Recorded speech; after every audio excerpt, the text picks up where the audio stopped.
So friends, we are discussing social change, and to recapitulate what we have done yesterday, first I wrote the definition of social change, and I said that there are two types of definitions of social change, a narrow definition and a broad definition. According to narrow definition, social change would be defined as change in social structure. No other type of change such as economic change, technological change, cultural change, religious conversions can be called change, social change strictly speaking, because they may be causes of social change. They may lead to change in social structure, but unless there is a change in the structure of society, social structure means sum total of normative relationships, we will not call them to be a type of social change. They are causes of social change. And according to the broad view of social change, any type of change in social order, cultural symbols, beliefs, and also practices, social practices, can be covered under social change. Then I said that there are varieties of theories of social change. There are linear theories or evolutionary theories. There are cyclical theories. There are dialectical theories, Karl Marx's theory, dialectical theory. And then I discuss the impact of industrialization on various facets, various aspects of Indian society. Industrialization has changed the world. Industrialization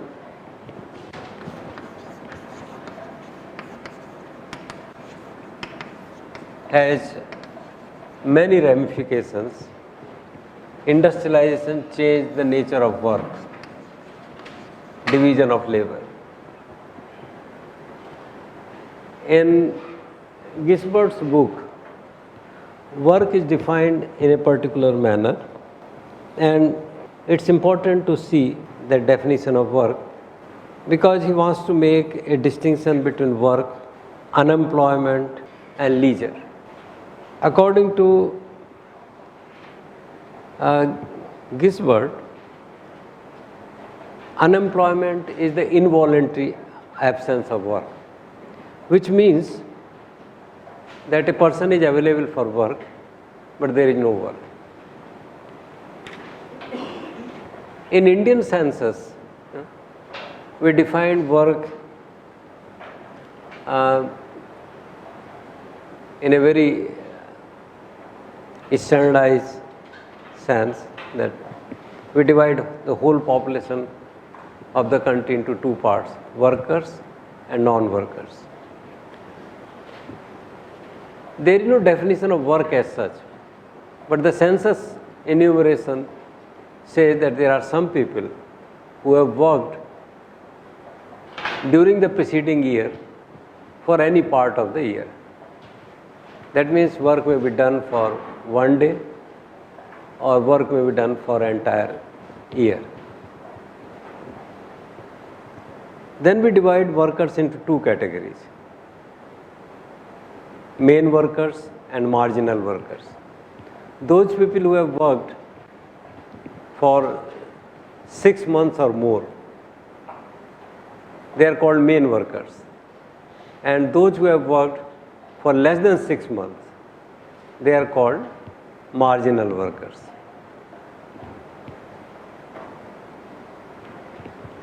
Then certain categories of population such as old, children, students, prisoners, beggars, they are classified as non-workers. Now this kind of classification tells us what is the condition of employment in the country. And what are the differences between different socio-economic categories according to regions, according to age, according to education, male and female, religion, and social status, scheduled caste, scheduled tribe and others, regarding employment situation. A better definition of work in India is found in National Sample Survey, and the Planning Commission of Government of India uses National Sample Survey definition for work, and it is on the basis of that definition, NSS definition, that analysis of employment, unemployment, etc. is done. I thought this definition of work given in Gisbert very simple and brief. It's worth noticing. It says that work is a human transitive activity existing for the sake of its object, regarding which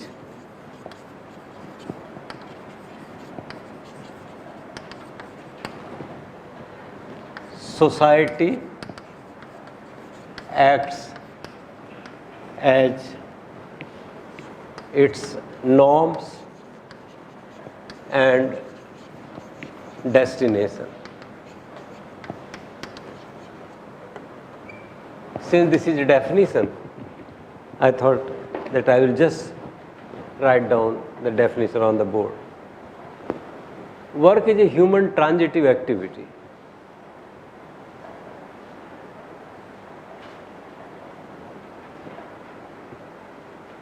Existing for the sake of its object.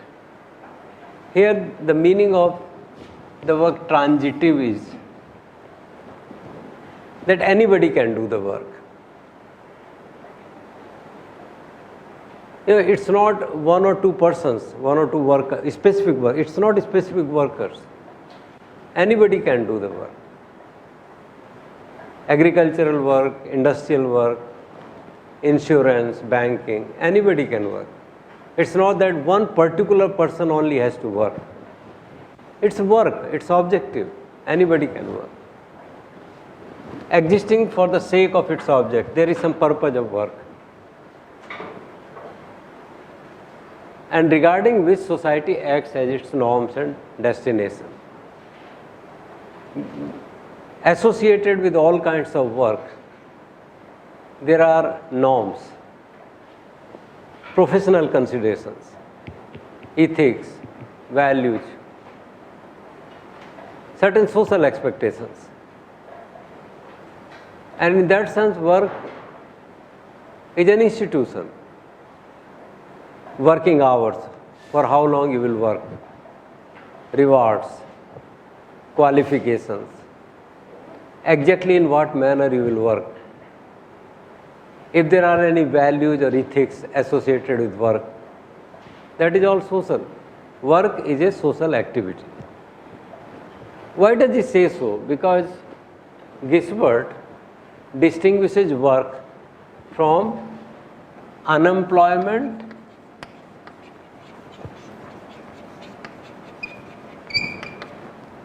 and leisure.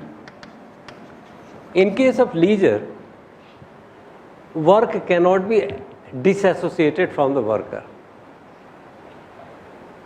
It's like if in the leisure time which is at your disposal, leisure means the time at your disposal when you have finished your work. So in leisure time, if you find happiness in painting, then you only have to paint. See, work can be done by anyone. But leisure activity of painting has to be done by you. If someone else make the painting for you. You will not derive that much happiness. You will not derive happiness perhaps. No happiness. If you like poems, then if you like to write poems, compose poems, then you compose poems. You cannot ask anyone else to compose poems for you. And in that sense, work is transitive and leisure demands your own involvement. The main reason why Gisbert is making a connection between industrialization and work is that in industrial society, industries will produce so much that they can meet the requirements of a very large population. And perhaps a time will come when so much work will not be required. Working hours can be shortened. A small number of persons can work for the entire mankind, for the whole world. A few factories located in one part of the world, in one country, can meet the industrial requirements of a specific kind of the whole world. And in that situation, then, there will be more leisure. And when needs of the entire mankind can be met by work of a small number of persons, then perhaps work will also not be associated with maintenance of people or sustenance or rewards. Then rewards will be based on something else. And I like this part of Gisbert very much, which I do not find anywhere else written in this manner, that the future of mankind then will depend on how this leisure is utilized. What do people do in their leisure time? And there will be two kinds of people. For one category, he says alpha type, alpha men, and beta type or beta men. Alpha men will use their leisure for the sake of knowledge or truth, goodness,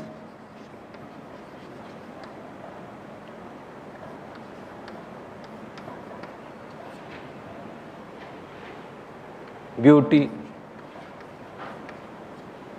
And beta type people will follow others' footsteps. Normal people will be like beta type. They will follow others. And these are the type of people on whom management research will be done, because their behavior can be influenced through advertising. They are more of consumer type, clients, consumers. And the future of mankind depends more on this kind of people who they are not forced to work. There is no reason why they should spend their time in these things. But these are the people who will decide the future of mankind.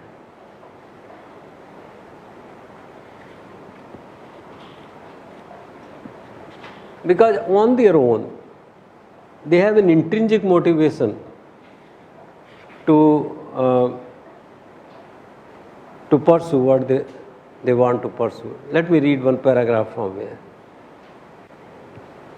And he says that this industrialization in that sense leads to dualistic division of labor.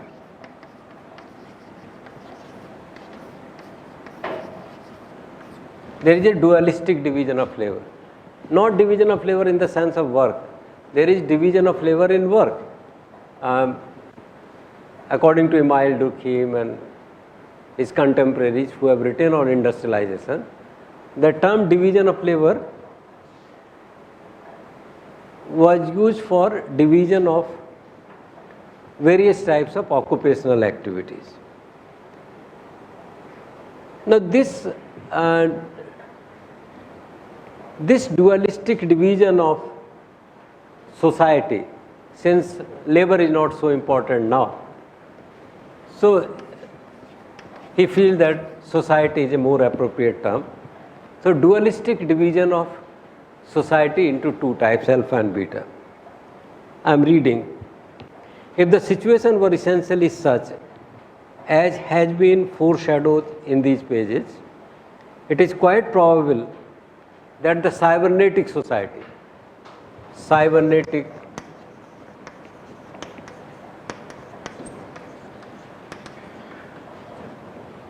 could be roughly divided into two kinds of men. Those who use their leisure in activities conducive to the stability and progress of society. Some people whose activities will lead to stability and progress of society, who could be called the alpha man. And those who spend it in serving to their own comforts and conveniences, the beta men. So beta men look for their convenience and comforts. Alpha men are from inside compelled to go for higher aims of life, or they contribute to society. The former would be those persons who would devote most of their lives to the search for knowledge, truth, and goodness in all aspects. Truth, goodness, knowledge in all aspects.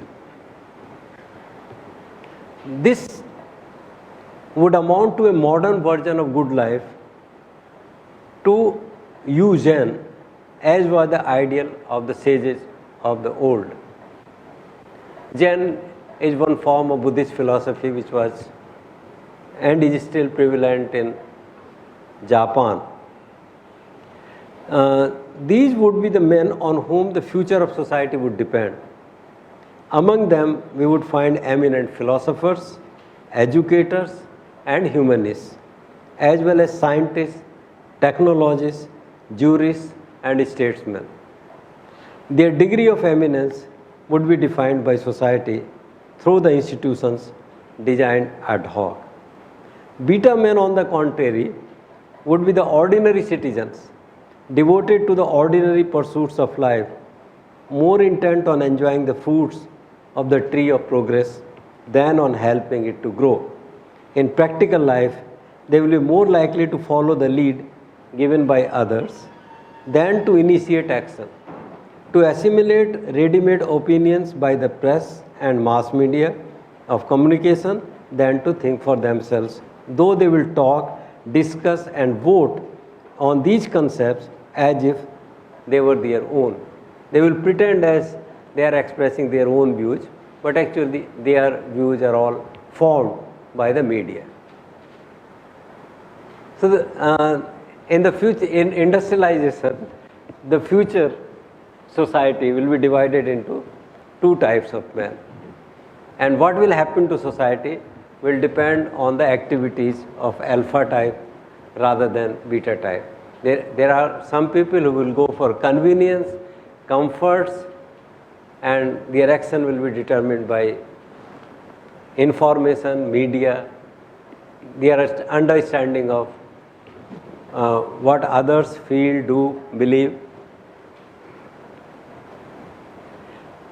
Yesterday, I also tried to link industrialization to other institutions of society, that industrialization will affect education, industrialization will affect gender relations, industrialization will affect family, etc., etc. Now, whether there is any effect of industrialization on religion, on that matter, our research is inconclusive. And Gisbert first gives a study, he quotes 3 studies in which he shows that industrialization has actually increased religion in India. Contrary to the belief that industrialization will lead to secularization, in case of India, you find more religion among industrial workers than outside industry. And then he also gives example of youth students, more educated people who are less religious than others. But there he says that the reason may have nothing to do with industrialization, but if educated youth students, they are less religious, then the reasons for being less religious or atheists will have to be found somewhere else.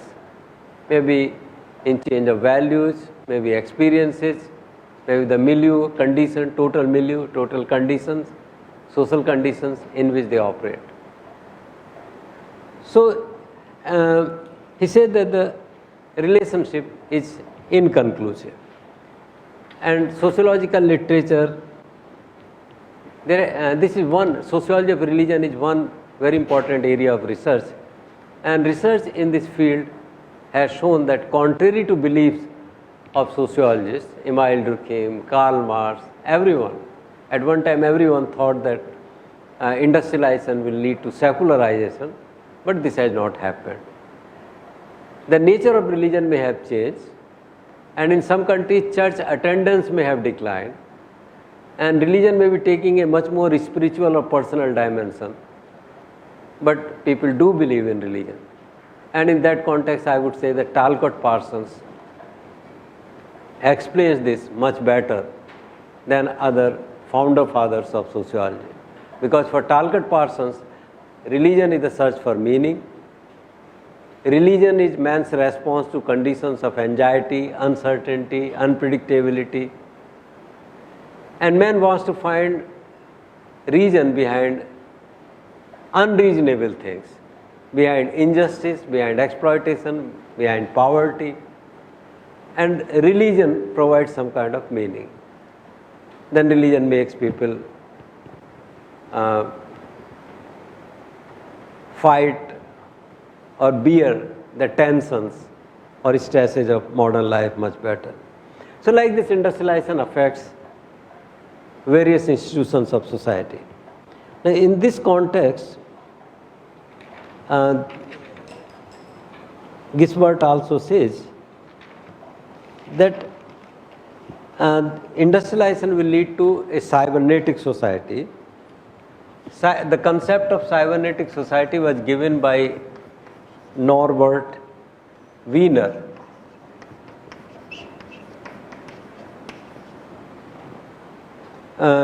And used this concept to characterize a society marked by use of man, machine and computers. A cybernetic society depends on combined activities of man, machines and computers.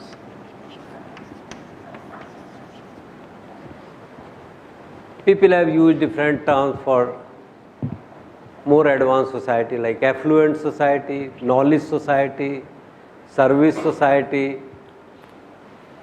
post-industrial society, post-modern society. And this concept of cybernetic society may be seen in that light. It's an advanced society in which man, machines and computers work together. Society guided by artificial intelligence. One society is governed by artificial intelligence. It's a very different society. It will change the relationships. The relationship in cybernetic society between, say, a man and a doctor will not be of the type it was in a traditional village society. A doctor was, in India at least, quite often doctor was a purohit. Doctor organized ritual, religious, ceremonial activities. He was also a custodian of norms of society. Now, with artificial intelligence, now your computer has become your doctor. You feed your data into computer and through artificial intelligence, computer tells you exactly this is the problem you are suffering from, and computer will also prescribe you medicines, you can take them. This is cybernetic society, computer aided society in all respects, in industry, in insurance, in hospitals, in banking, in university. There is an increasing use of computers. So you can see the changeover from a nomadic, wandering, gathering, food gathering, hunting kind of society to a society based on raising animals, then a society based on horticulture, then a society based on agriculture, then machine, industry, and then in post-industrial society, there is an increasing use of computers, and whenever one mode of production is replaced by another mode of production, one technology is replaced by another technology, when there is a progress in terms of tools and techniques, there is a corresponding change in social relations. Karl Marx expressed this more powerfully than any other person. In cybernetic society, in which you are making more use of computers, the traditional type of roles and relationships will change very drastically.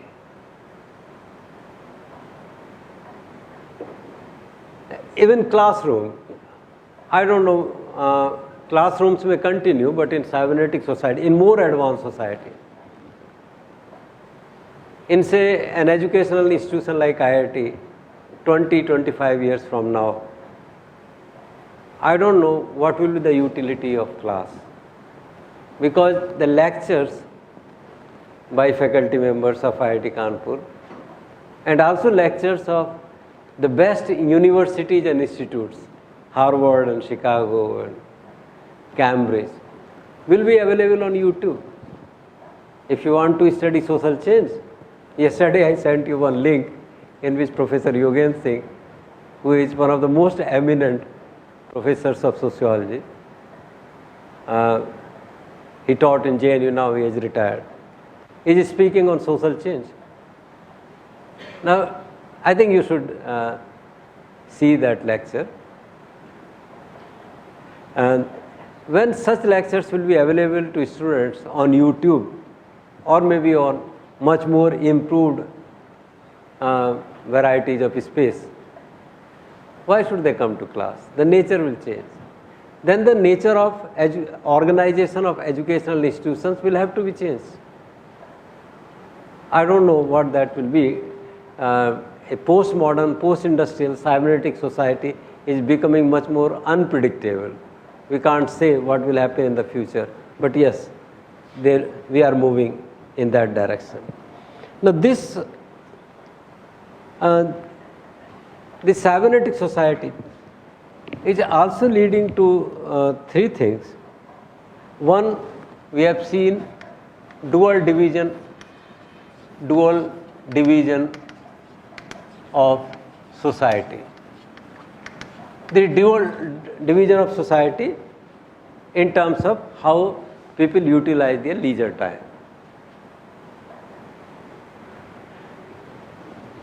Some people utilize, alpha type people utilize their leisure for knowledge, goodness, truth, beauty.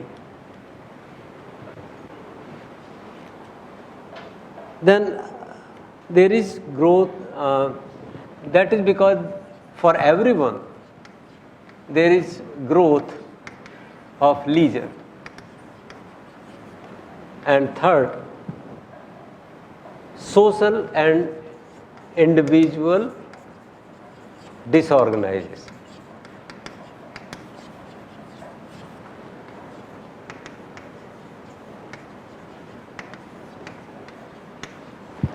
Social and individual disorganization.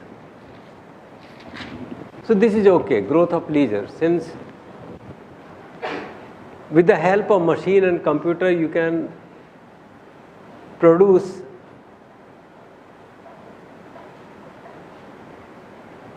a very large quantities of all necessities, consumers' goods, producers' goods, services, 100 times, 1,000 times, lakh times what a man could do otherwise. Productivity of man can be raised with computers. The computers makes new possibilities possible. With computers, if we did not have computer, it was not possible to go to moon or other planets. It was not possible. In simple machine age, in the age of manufacturing, a man could not have thought of going up to moon or Mars. Now, people are aiming at other planets. Computers have revolutionized knowledge and production in various fields, in genetics, in biology, in medicine, in space research, in energy. Everywhere you find use of computers. So there are good things. This enormous rise in the volume of production per person because of machine and computers has done many good things. So it has increased leisure, but leisure is causing a dual division of society. So it's interesting to see here.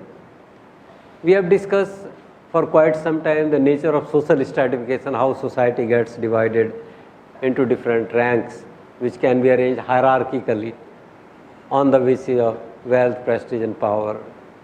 And in social stratification, contribution to production or your status as a worker has been an important determinant of your class position. But in post-industrial cybernetic society, social stratification will have to do more with the dual division of society, alpha types and beta types. In the coming age, this signifies that in the coming age, then society will have a two-class model, but this class is not based on one's contribution to production. This class is based more on the division on the basis of how people utilize their leisure. Sir, don't you think the profit-making motive of the capitalist society will suffer here in this growth of leisure and dual division of society system? And as we have, this seems more of a communist pattern of society, and if since we usually think it is not arriving anytime soon, the communist system. So here, yeah, that's my. Yeah, it's an interesting question that in knowledge society or in cybernetic society, whether economic classes will become redundant. This is true that more and more our classes are formed on the basis of credentials. If we look at the nature of social stratification in market economies of the West, then middle class is expanding. And as far as ownership of property is concerned, virtually by having shares in industries, mutual fund shares, a very large percentage of population has become capitalist. So middle classes are also capitalists. And this presence of joint stock companies and shareholding has spread so much, maybe in knowledge society of tomorrow, without getting transformed into a communist system, it will be some kind of communist system in which shares of industries or shares of productive organizations are held by the entire population. So, the market economies are also moving. Two very important features of change you can see in market economies of the West. One, expansion of middle class based on certificates, degrees, diplomas, education, credentials, achieved characteristics, not ascribed, achieved, what they achieve in life. And it's very large. Number of capitalists who earn only from profits and who do not have credentials is very, very small now. Middle class is expanding, and this also means that ownership of capital is separated from decisions about capital. Owners are not important because those people who take decisions in expanding capital are not same as the owners of capital. Ownership itself has not remained confined to 5 or 10 or 50 or 100 families. The whole society has become owner of the capital. Anybody can buy shares. When shares are sold in the market, when a company sells its shares in the market, anybody, and although the number of people having shares in major industries in India may be restricted, but we can't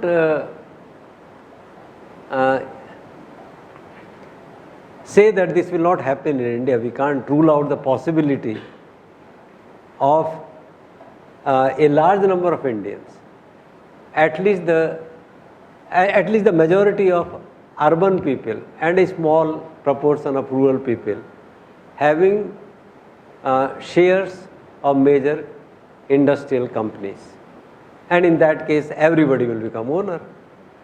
Decisions will be taken by those who are MBAs from IIM, Ahmedabad, Bangalore, Calcutta. They will take the decision, and money will belong to a large number of people, thousands, lakhs, maybe crores of people who are in principle owner of the company. Owner of the company is not one person. We are moving in that direction. Even market, so in one sense, even market economies are moving in that utopian direction of communism, which was conceived by Karl Marx through a process of revolution. So, but the problem is that the cybernetic society is also producing some ill consequences and is leading to social and individual disorganization. The disorganization means that so far mentality of individuals and norms of larger society were governed by conditions of old times. Situation has changed. This combined use of man-machine computer has changed the situation. And this has produced enormous changes in industry, in politics, in society, in family. It must produce. But for the transitional period, there will be what we call maladjustment yesterday, using the language of Ogburn, that when different institutions or different parts, components or groups in a society change at different rates. Some change at a very fast rate, some change at a slow rate. So there is a problem of strain between two or more institutions or parts or groups or regions of society which are correlated and which are changing at different rates. So same thing is happening here, that individual norms, and one can empirically then analyze what are the norms of society, by what norms and values our individual lives are governed, by what values and norms the whole society, social organization is governed. And one can find that many of these norms and values which were okay 500 years ago are not appropriate in the changing circumstances. And therefore, when man-machine computers have made your society a cybernetic society. We are not living in agricultural society. We are not living in early industrial society. We are living in cybernetic society. And if we want to run our life, or if we want to run our whole society according to norms of agricultural societies, then there will be problem. There will be disorganization, conflict, distrust, disintegration, violence, disharmony, alienation or dissatisfaction for a large section of population. And even without giving examples, I can say, and I think you can understand this, that if you look at your norms, family norms, marriage norms, religious norms, these norms were created in situation of a very different kind. When these norms were created, by which our religious priests and our dharma gurus want our life to be conducted today, these norms were created in a very different situation, very different circumstances. And if you want to live your life according to those norms, not in society of that time, not in nomadic society, not in agricultural society, but in cybernetic society, then there are problems for you and also problems for society. New norms will have to be created. What these new norms will be is still, we are not very clear about that. But what these sociologists point out is that cybernetic society is passing through a phase of social and individual disorganization. Many of the problems of our times, psychological problems, neurosis, psychosis, maladjustment, alienation, not finding satisfaction in life, conflicts, religious, caste, class conflicts, weak governance, or declining trust in government, in state, they are indicative of some deep-rooted changes in society, and that is that we are moving towards a new type of society which will require different types of norms.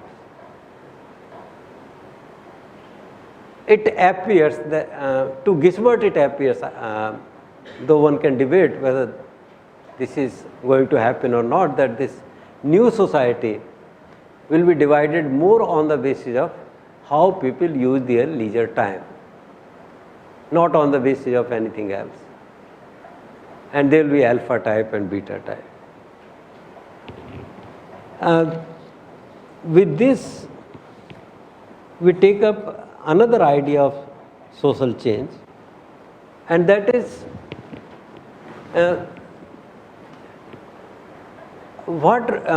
and related to alpha beta, but not completely confined to this aspect. What will the nature of progress in the future? What will be evolution? What kind of evolution will occur? And why does evolution occur at all? And here we can talk of natural and social selection. There are many concepts associated with this kind of thing: laissez-faire,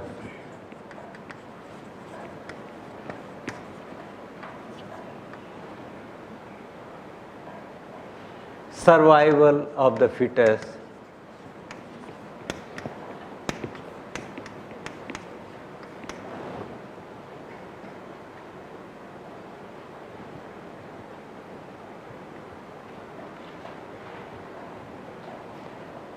are some of these ideas still important? Survival of the fittest, adaptation. In the past, anthropologists, sociologists looked at social change in terms of some of these things. Adaptation. Yes, adaptation is there. That For example, those peoples, those animals, including human beings, who developed lungs, could survive better on earth. And those animals, fish and others, who developed gills, they could survive in water. We could not survive in, we human beings cannot survive inside the water, and fish cannot live on earth. So there is a role of environment. Palms can be found in warm climate, and elms can be found in cold latitudes only. So there is adaptation. And that means role of natural factors. Natural factors, adaptation, environmental conditions play an important role in selection. But then this raises a number of questions. Two central questions which can be raised in this context of natural and social selection and survival of the fittest is, or two questions are: one, are the survivors fittest? Are the survivors the fittest people? How do we define fitness? Yes, there is a struggle for survival, there is fight for survival. Some survive, some do not survive.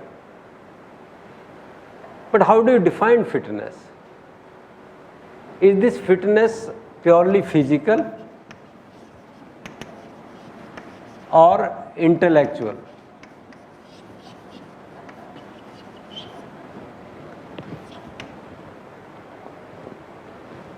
Is this fitness only physical? When you talk about adaptation to natural environment, you are mostly talking about physical adaptation. But some sociologists, Darwin himself, in whose name we have the theory of social Darwinism or social evolution, Darwin thought that acquired intellectual capabilities can also be transmitted to the next generation. And he felt that in survival of the fittest, inherited physical as well as intellectual or achieved kind of characteristics, intelligence, will play an important role. We can ask this question whether, but this is a debatable issue, not everyone agrees with this. Not everyone agrees with the position that sons of mathematicians are likely to be better in mathematics. So physical and intellectual. And second, the role of social factors and the role of positive factors like cooperation, love, planning, equality, humanism, etc., etc. Humanism. If society is a battlefield of some kind and the best persons are surviving, then does this mean only those physical and intellectual traits or power or arms or military techniques, warfare, gunpowder, through which you could win, you could invade other territories, you could win your enemy, destroy them completely? Or does, in the progress of society, whatever be the meaning of your progress of society, these things also play an important role?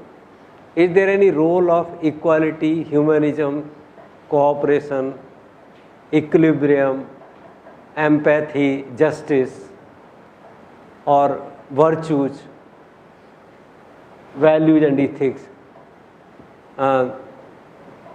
in the social progress? It's a difficult question to answer. Gisbert discusses that question and gives some examples also.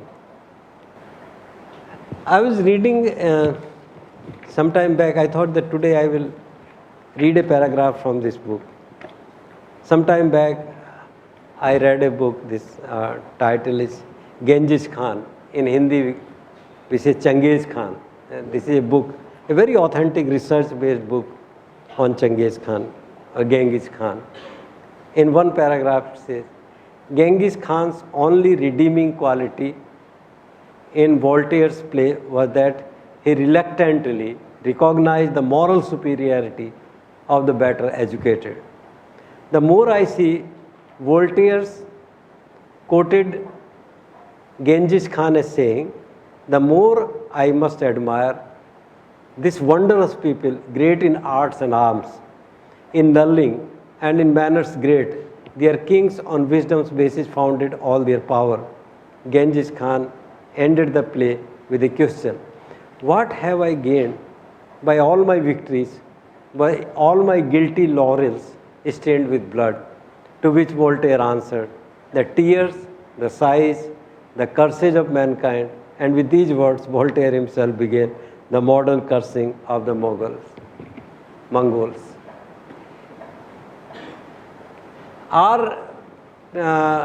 First of all, what is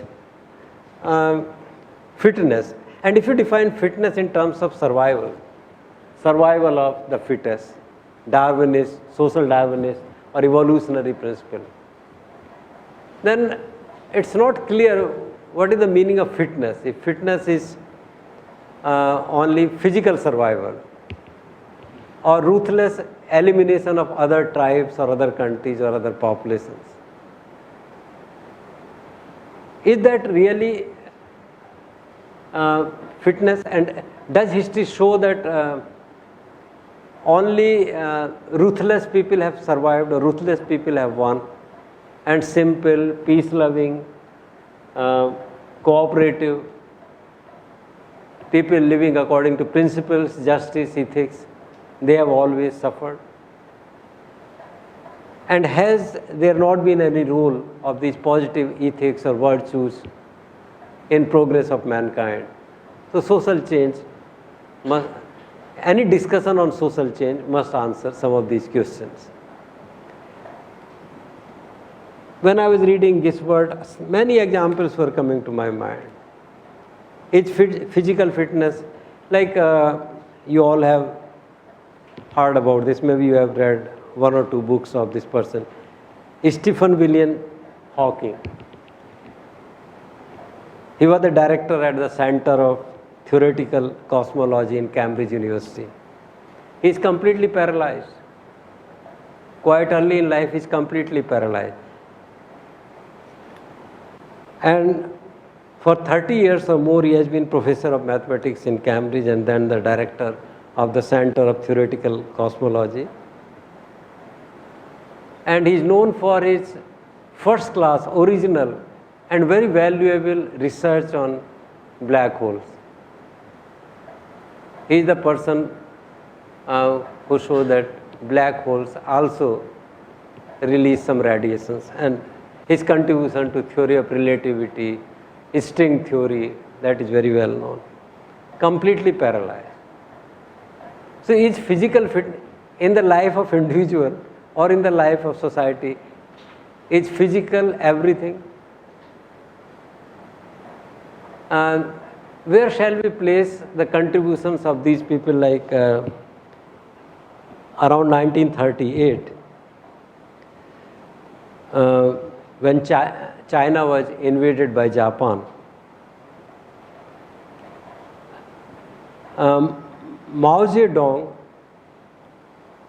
on the request of Mao Zedong, Netaji Subhash Chandra Bose, he was then the president of Indian National Congress, organized a team of doctors, volunteers on voluntary basis. And one of them was Dwarkanath Kotnis. Maybe some of you, if you have not seen, use your, what is that? D++. DC++, use your DC++ to watch Courtney's Ki Amar Kahani.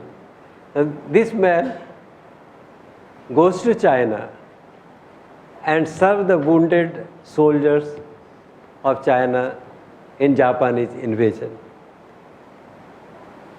And he provides his services for nearly 5 years in China. Chinese people still remember his name. Only some time back, his graveyard was renovated. Finally, after spending 5 years there, he died of epilepsy. I don't know, we do not have records of whether he carried epilepsy before he left for China, or because of his hard work there among the soldiers, he died of epilepsy. Now, is there no role of such people? Is there no role of Christ or Buddha or Muhammad Sahib or Ram or Krishna? People who talked of values, love, cooperation, peace, is only if survival means only physical survival, then the barbarian, ruthless, cruel Mongols or Mughals or Alexander the Great. So these people must be respected because these people understood the theory of the survival of the fittest. But the records show that neither they themselves were happy, nor the societies or the countries where they went were ever happy. So what is then progress? If progress is defined in these terms, survival of the fittest or laissez-faire, it justifies laissez-faire. It justifies exploitation. It justifies dominance, discrimination. It justifies wars, conflicts, because survival of the fittest. Those who are fit, the world is like a war of all against all, and those who will, only the fit people will survive. Then there is justification for injustice, inequality, dominance, discrimination, prejudices, wars, heinous crimes.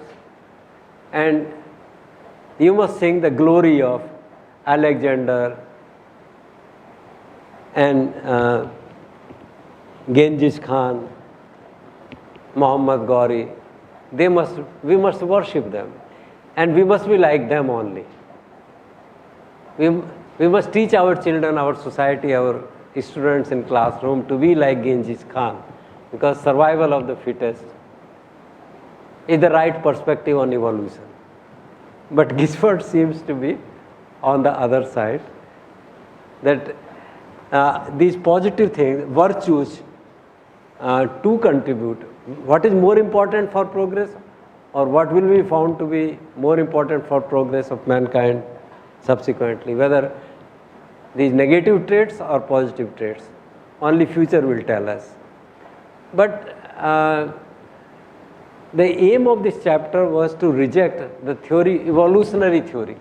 Evolutionary theory inevitably leads to the theory of survival of the fittest. So to reject this kind of evolutionary theory and say that in the progress of mankind, ethics, virtuous life and values will play or should play an important role. The kind of progress that will come from application of such virtues will be real progress, and other types of progress or survival, even if it leads to survival, will lead to tears, sighs and pain. So, now in the next lecture, I will focus more on the second part of that social change, urbanization.